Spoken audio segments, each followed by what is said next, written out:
تبرز مملكة البحرين في منطقة الخليج العربي كوجه خليجي حضاري عامر بالمكونات الحديثة التي تجعل الزائر يتنقل بين مشاهدها بإعجاب واستمتاع بالغين. أحد مشاهدها حلبة البحرين الدولية التي انطلقت منها أولى سباقات الفورمولا 1 في منطقة الخليج. لقد احتلت هذه الحلبة مكانتها الهامة في البحرين لتكون أول حلبة سباق سيارات في المنطقة.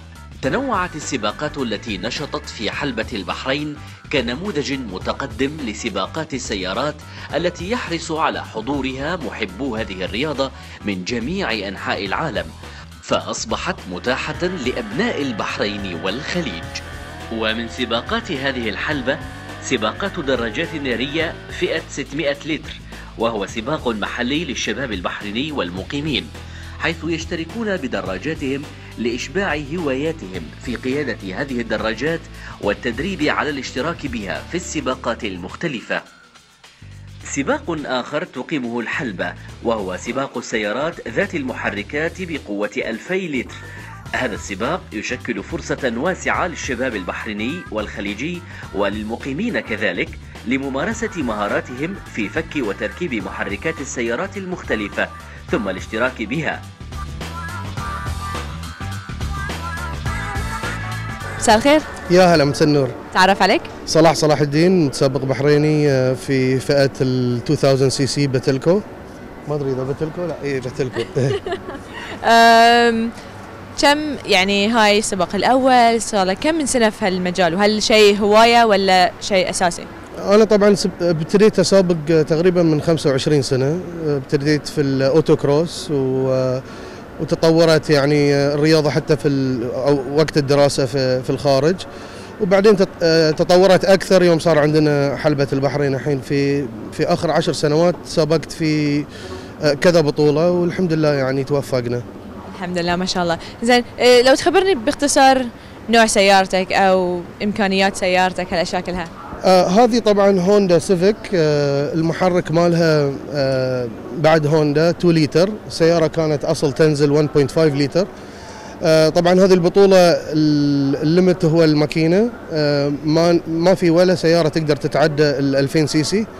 وطبعا في قوانين كثيرة تتداخل في هذه البطولة، مثل حجم الإطارات، نوع الإطارات. فهي يعني مسابقة وايد حلوة، تقدرين تكتشفين فيها المهارات السائق، لأن كل السيارات تقريبا نفس الشيء. فيعني سباق حلو.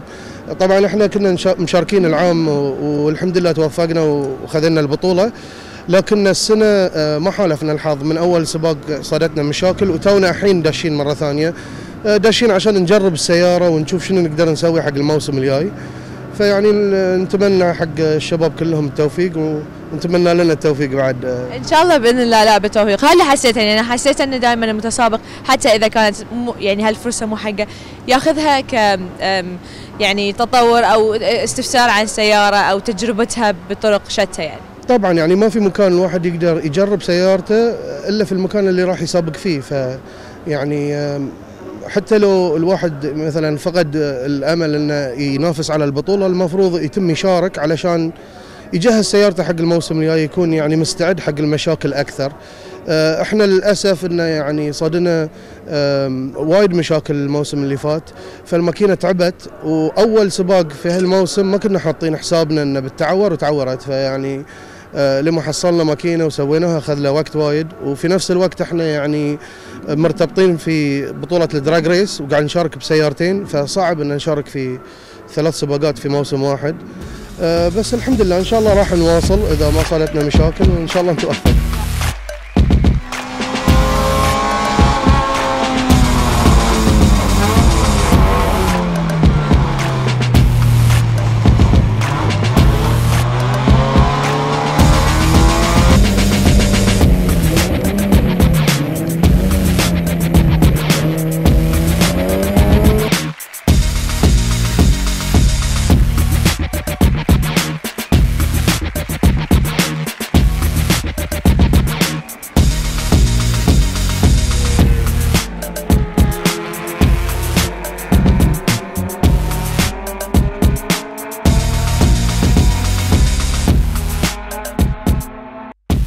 مساء الخير. مرحبا. تعرف عليك؟ حمد بن عيسى. هلا والنعم. لو تخبرني مسابق حمد عن الموسم اللي صار حاليا في حلبة البحرين؟ والله الحمد لله بداية الموسم يعني متوافقين. طبعا اشتغلنا على السيارة طول الصيف العام، ركلة كانت تخترب وذي، فيعني دخلنا الموسم هالسنة أقوى. تمكنا نفوز كل السباقات لحد الآن، لكن اليوم يوم غير. طبعا ما اريد اتدرون، بس صارتني شويه كسر في سباق البورش. ايه الله يسلمك. صعب يعني هالمره اني اسوق، فقلت اهم شيء اني اجمع نقاط حق هالسباق. طبعا الفوز دائما يعني اطلع له، بس لكن اللي اقدر عليه بسويه اليوم. لا ويعني حتى لو انت عندك ظرفك ويعني الله يعطيك العافيه، يعني عندك كسر وياي في نفس الوقت، المثابره كمتسابق بحريني شيء مهم جدا للمتسابقين، هاي يحمس الشباب البحريني انه يجي. شنو هو السباق؟ يعني هاي السباق تحديدا شنو هو؟ طبعا سباق ال 2000 سي سي محدده لي المكان اللي تحت ال 2000 سي سي، يعني 4 سلندر. المقصد منها ان تكون سيارات رخيصه، الشباب المسابقين يقدرون يسوونها محليه، يعني يصنعونها في البحرين. فقد ما نقدر نطور الرياضه في المملكه، ونكون الفرق. والنموذج اللي احنا نتابعه ان الجراجات المحليه تتحول الى فرق سباق، فهذا اللي كان الفكره من البطوله، وان شاء الله هذا المنوال على السنين القادمه. مؤخرا شايفه من حلبة البحرين دائما تكون عندها مسابقات او فعاليات كثيره خصوصا للشباب البحريني، هل يكون في يعني كمتسابق بحريني اقبال من يعني الشباب البحريني على هالرياضه بالذات؟ اي نعم، احنا مثل ما تعرفون في حلبة الكارتنج اللي فتحوها من 2 تقريبا، والمقصد من الحلبة ان تكون الجيل الجديد. احنا يعني الحين كبرنا على الموضوع، فيعني عندنا كم من سنه، لكن الجيل الجديد هو اللي نتطلع له، هو اللي نشوفه ان شاء الله يقدر يواصل المسيره. وهم في كثره يعني الشباب الصغار، فانا متاكد ان بتشوفون شباب جداد وان شاء الله هني، يمكن في يعني سباقات غير في البورش في الفورمولا. فان شاء الله خير يعني حق الرياضه.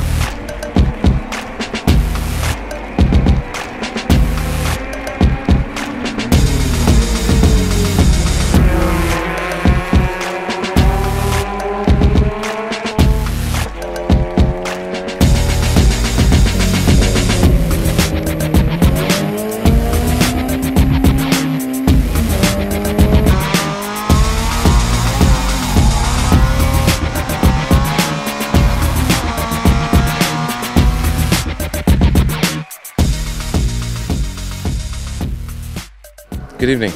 May you introduce yourself, please? My name is Hussein Karimi, and I'm taking part in the 2000cc challenge.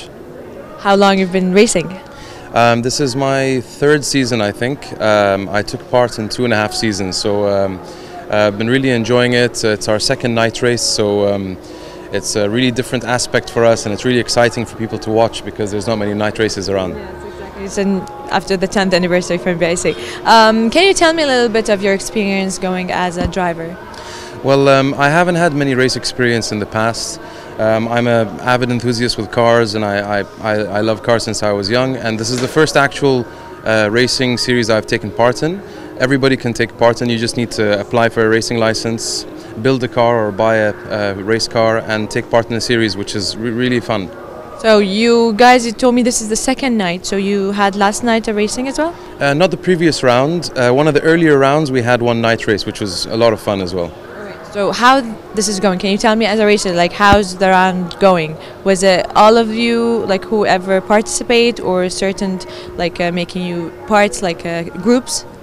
No, we've got a grid of race car drivers that take part, and you take part in every single round, and you have a practice, you have a qualifying, and then you accumulate points over each round, and you have a points championship system where the drivers accumulate points to see where they are. So as long as your car's prepped and you're healthy and willing, you can take part in every round. It was actually nice because people keep pointing at you and telling me you're in a high point level, as I understood. I'm second in the championship set now. Sheikh Hamad is first, and I'm trying to chase him down. But everybody here is very competitive and very quick, so it's always enjoyable to race against each other. There's a lot of fun racing going on. As a racer, and I mean recently started, what kind of races that you, or championship that you want to have in Bahrain? I mean, we're trying our best to get all the kind of championships in Bahrain, but is there a certain type, or I mean, I knew you guys are having the 2000cc race, so there's different levels and everything. What's like the top, or what's favorite for racers to have in Bahrain? To me, for Bahrain especially, it's not necessarily to have a top racing series, even a time attack, which is a racing series that anyone can take part in, whether you have a regular street car or a fully fledged race car. You race against the clock, so it's not wheel-to-wheel racing, so there's no danger of accidents, and there's a safety thing there. And it's the cheapest form of motorsport, and it can give people an excuse to come to the track and compete. So I would love to have a professional time attack series in Bahrain. I'm building a car for it, so I hope there's one. Wow, so you're actually building it in Bahrain? It's completed now, and I'm hoping there's something here. If not, I'm going to have to just look at it in the garage. No, hopefully we'll get something soon. Tell me, how is this season going? Is it better? I mean, now that the track's been having, this is the 11th year of Bahrain International Circuit in Bahrain, every year is getting better, getting a different materials, going bigger. How's this season differently than the other two seasons that you had? Well, every season for me is enjoyable. The B.I.C have been extremely supportive with this racing series. This is the longest standing racing series in Bahrain. I think it's the year, if I'm not mistaken. I hope I'm not mistaken. But the introduction of night races, we have more gentlemen drivers that are joining the series every year. The more cars that are on the grid, the more enjoyable it is. We're getting more spectators slowly. But this is a wonderful race series for people to take part in. I want to emphasize on that, because around the world it's difficult to find a race series that is so easy and accessible to take part in or watch.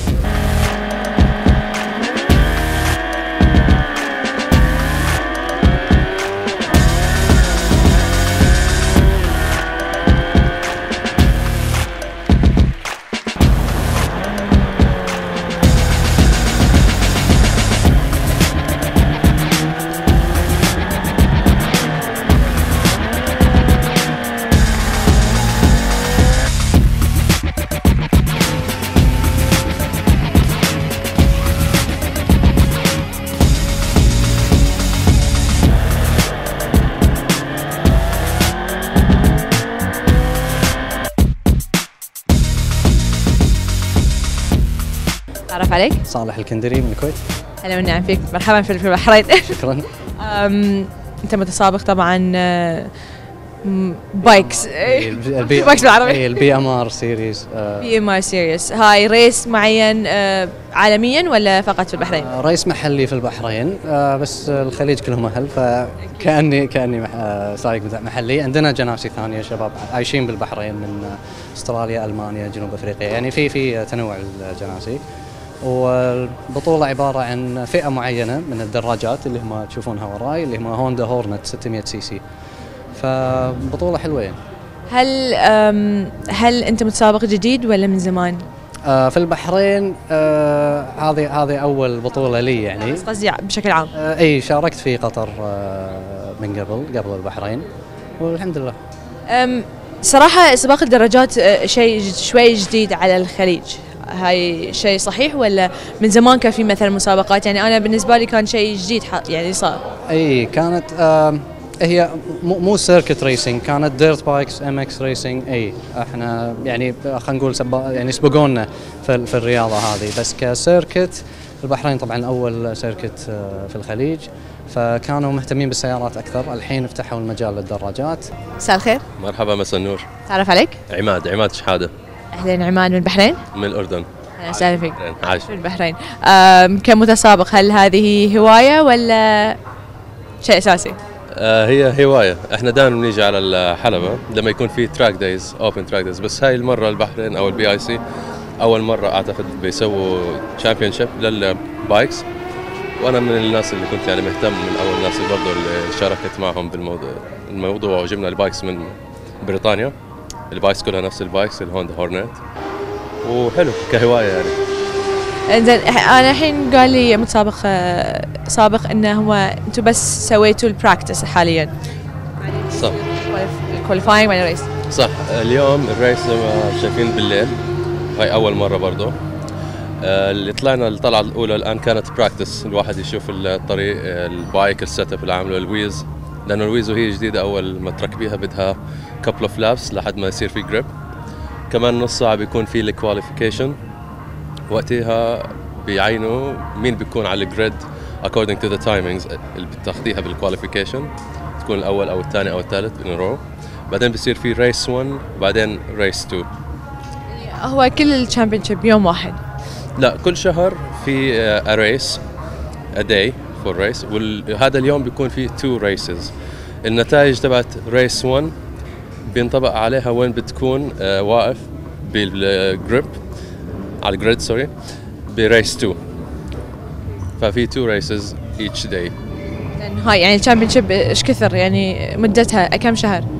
هي كان في المفروض يكون 18 سباق، بس راح منهم 2 لانه البايكس ما كانوا جاهزين. فهذا راوند 3 بنعتبرها، وبيضل كمان في 4 races اعتقد. الكالندر مش ما شيكته، بس اظن ضايل كمان 4. ففي لسه مارش وابريل وماي، اي ثينك اخر واحد بجون. فضايل 4 سباقات كل يوم 2 races.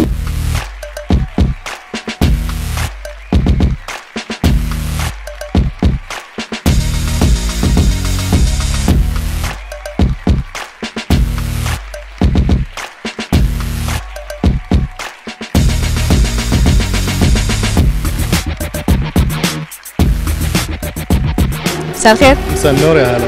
تعرف عليك؟ يوسف شريدة، أنا تشيف كوميونيكيتر في الإيفنت هذه. يوسف لو تخبرني شوي عن السباق، يعني أنا سألت كل واحد بس أبي يعني وجهات نظر مختلفة. أوكي. احنا اليوم عندنا 2 ايفنتس، اللي هو ال 2000 سي سي، وعندنا ال BMR ال 600 which is البايكس، يعني ريس البايكس. ريس البايكس هاي اول سيزون له. ال 2000 سي سي صار له كم من سنه، واحنا كمارشليه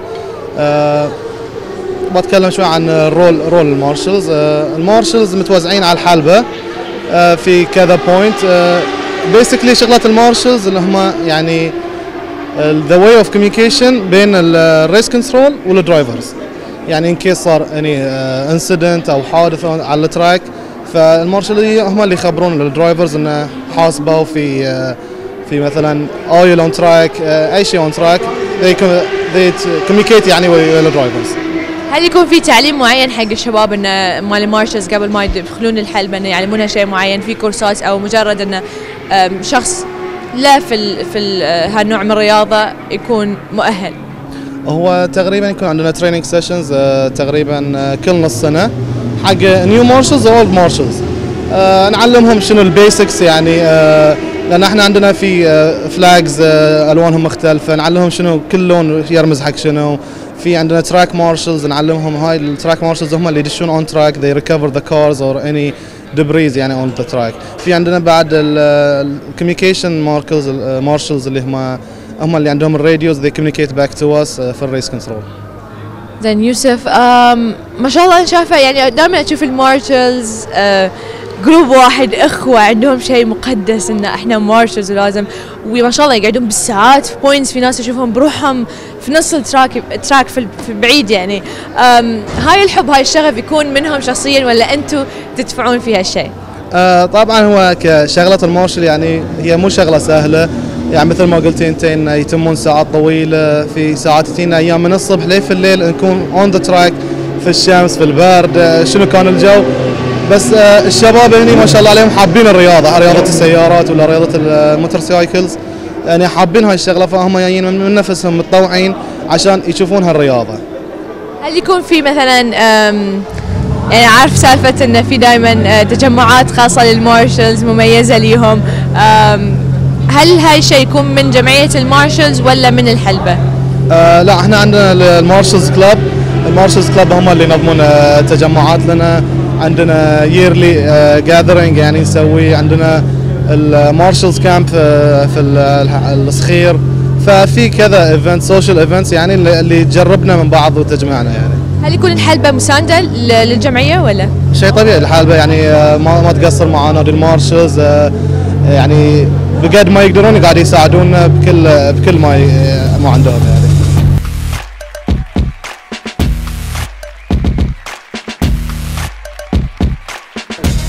Hi, good evening. Hi, Can you introduce yourself to me? Chris Robbie. A racer or just a hobby? No, not a racer. Just started as a track day guy, and then we started this race series for the first time this year. So thought it was a good time to enter and get a little bit better on the track, and yeah, it's good fun. Was it more of you heard about it and you wanted to participate, or more of friends like let's do this? I actually part of the group of guys who started the whole thing. So you know, we were a group of track day guys, and we just sat one day and said, you know, why don't we try and get a race series together, and that's where it started, you know, and we went back and forth, decided how can we do this and make it affordable. One of the guys knew somebody in the UK, and we got hold of this guy and said, listen, there's about 10 of us interested in putting something together, and we gave him a budget, and he went out and found us this model of bike. It's quite old, but it's good for starting, and we could all afford it. That way we could get a decent group of guys together, and yeah, in the end we were 15, so that's how the whole thing started actually. Wow, so that's amazing. It wasn't a small idea and you worked on it till you got it done.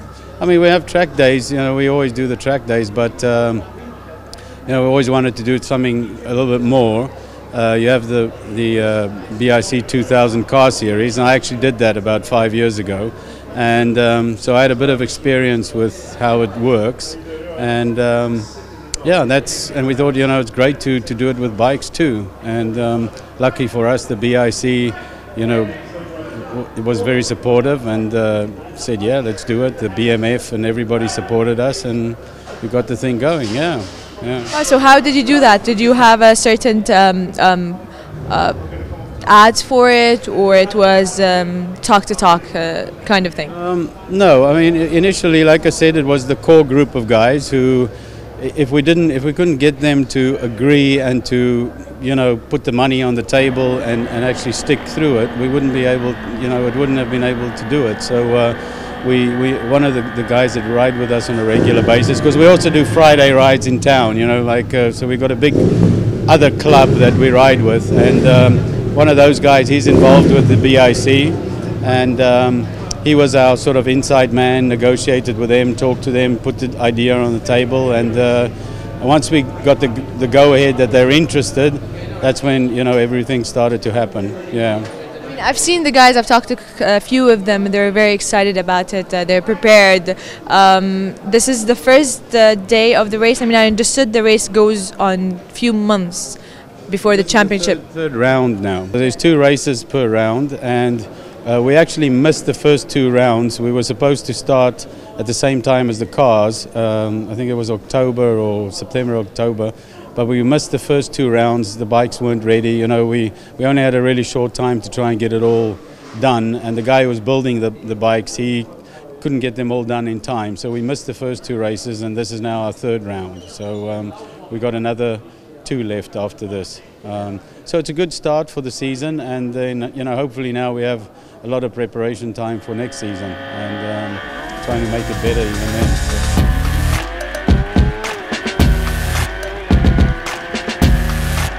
مساء الخير. مساء النور. تعرف عليك؟ حسين الخورجي. كنت أسابق، بديت السباقات من 2007 وسابقت حق في 4 سنين. الحمد لله في خلال 4 سنين أخذت 4 بطولات. ووقفت 5 سنين، والحين أول بطولة صارت في البحرين، فرجعت السباقات كموسم واحد، بس إن نشجع الرياضة في البحرين يعني. هاي شيء وايد زين، يعني انا كنت حابه ان اسمع منك هالشيء، ان الرياضات قاعده تطلع في البحرين، بالذات ان احنا عندنا حلبه في البحرين، فنحتاج ان جميع انواع المسابقات او الرياضيات تقدر تصير في الحلبه، نريد الشباب البحريني يتحمس عشانها. فقصه هلو نبذه صغيره عن شنو يعني الفكره طلعت عشان يقدم هاي نوع من الرياضه في الحلبه. الفكرة موجودة من زمان، يعني الفكرة تقريبا احنا 4 سنين نشتغل على الموضوع انه يصير سباق دراجات نارية في البحرين، لان هي موطن في الشرق الاوسط. فسباق السيارات ما شاء الله موجودة والفورمولا 1 دي، فكنا نبي نقدم سباقات الدراجات، والحمد لله الفكرة طلعت والشباب ما قصروا ونظموا السباقات وشغلات من رولز وريجوليشنز هاي. وانا دخلت في لاني معتمد من الاتحاد البحريني كانستراكتور، فسويت لهم الامتحانات والنظري والعملي بالحلبة، وما شاء الله الشباب نجحوا في الياسن، وقمنا مجموعة يعني ان احنا شباب هم ربع وهم نتسابق في الحلبة يعني. ما شاء الله. انزين لو تخبرني يعني انت كانستراكتور، إذا مثلا على السيزون الجاي أو السنة الجاية حبوا شباب مبتدئين أو مجرد شخص عنده الفكرة إنه يريد يصير متسابق درجات نارية، هل يقدر مثلا يتقرب أو يتقدم بأي أسلوب إنه في أحد يعلموه؟ هل بتسوون هالنوع من التشكيل إنه يكون في تدريب وبعدين السباق ولا؟ التدريب حاليا موجود على مستوى شخصي، وشغالين إن احنا ناس مقدورين نسوي مدرسة قيادة محترفين. أنا من خبرتي أدرب مع مدرسة كاليفورنيا، فأدرب حول العالم، ندرب محترفين وندرب مبتدئين في سباقات الحلبات. فبنجيب الفكرة هني ونطبقها، نفتح أول مدرسة يعني في شكل خلينا نقول محترفين لسباقات اللي هو السيركت ريسنج. فإن شاء الله شغالين احنا على هالموضوع، ونطلع بالمدرسة ونجذب الشباب من الشوارع هم ويون ويتعلمون ويسابقون، وإن شاء الله نطلع جيل جديد يعتلي المنصات يعني. لا ان شاء الله فكره وايد زينه، بالذات ان الشباب البحريني يحتاج هاي نوع من الحماس، يعني ما شاء الله شبابكم كلكم شباب، ونفس ما قلتم انتم ربع وفي نفس الوقت صرتوا متسابقين، فهاي الشيء بيحمس الناس بعد يجون. كتطبيق لما جيتوا مثلا قلتوا نبي نقدم لحلبة البحرين يعني نعرض عليهم هالسباق، هل كان في نوع من التعاون؟ هل كان في نوع من المساعدة ولا كان الموضوع صعب انه يتم فيه؟ لا بالعكس، رحبوا بالفكرة وساعدوا ومسوين يعني شبه سبونسرشيب للبطولة، يعني الجواز طالع من الحلبة، الاتحاد ما قصر، نظم الامور ومشوا الامور، نادي دراجات البحرين بعد ما قصروا، الشباب هني كلهم متطوعين يجون يساعدون في السكروتينيرنج في الشغلات هاي، فالكل يعني الناس ما تقولين يد واحدة. وبذلك تتيح حلبة البحرين الدولية الفرصة أمام الشباب المتعطش لهواية سباقات السيارات واكتساب مهارات من المسابقات المحلية تمهيدا لمشاركاتهم في السباقات الدولية.